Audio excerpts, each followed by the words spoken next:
Bonjour, aujourd'hui nous allons voir comment faire de la sérigraphie à base d'un pochoir en papier découpé. Pour cela nous aurons besoin d'un cutter pour découper le papier, du scotch naturellement, d'un cadre et d'une raclette, d'encre en peinture acrylique, de colle repositionnable pour maintenir le tissu, d'une petite planche en carton ou en isorel, et nous allons donc découper notre pochoir à partir de notre feuille. Nous pourrons conserver les ronds du P et du R pour faire le motif. Donc ce qu'on a à jour, c'est ce qui sera imprimé. Donc on conserve bien les ronds du P, du R et du A. Et on va pouvoir commencer à définir le cadre d'impression, donc la fenêtre d'impression sur notre cadre motifieur. Donc pour ça on utilise du scotch et on définit une fenêtre à travers laquelle l'encre pourra passer. Il convient de faire que cette fenêtre soit légèrement plus petite que la feuille qui sert de pochoir, de manière à bien gérer les bords et éviter les bavures d'encre.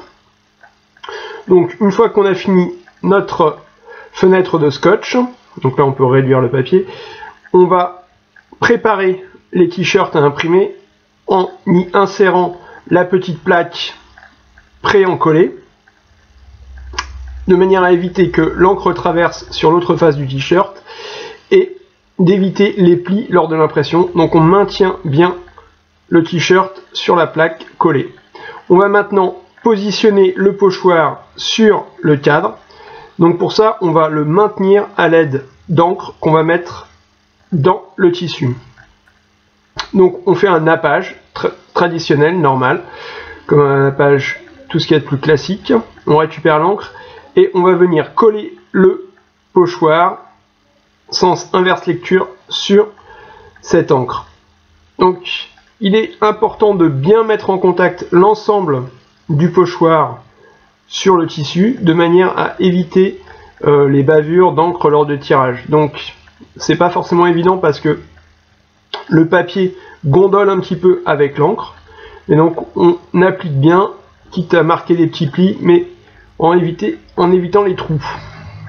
Donc on va faire un premier test sur une feuille, de manière à bien maintenir le pochoir, bien finir de le coller, le pochoir, sur le tissu. Voilà, donc on récupère la feuille imprimée et on voit que la feuille pochoir reste collée sur le tissu. Ah, je me suis rendu compte que j'avais oublié les petits ronds du A, du R et du P. Donc je vais recommencer l'opération de collage du pochoir juste pour les petits ronds. Donc on renappe, on refait le nappage. Ça permet de mettre l'encre dans le tissu. Et c'est cette encre qui va venir coller les petits bouts de papier qui vont servir à occulter les zones où on ne veut pas que l'encre d'impression passe. Donc voilà, on refait un passage sur du papier pour bien maintenir l'ensemble. Voilà, donc là on a bien les ronds des A et du P et du R qui n'apparaissent pas ou qui apparaissent selon ce qu'on veut. On va pouvoir faire l'impression du t-shirt en lui-même. Donc là, impression classique. Et voilà. Maintenant, à vous de jouer. Pour toute info et question, n'hésitez pas à me contacter.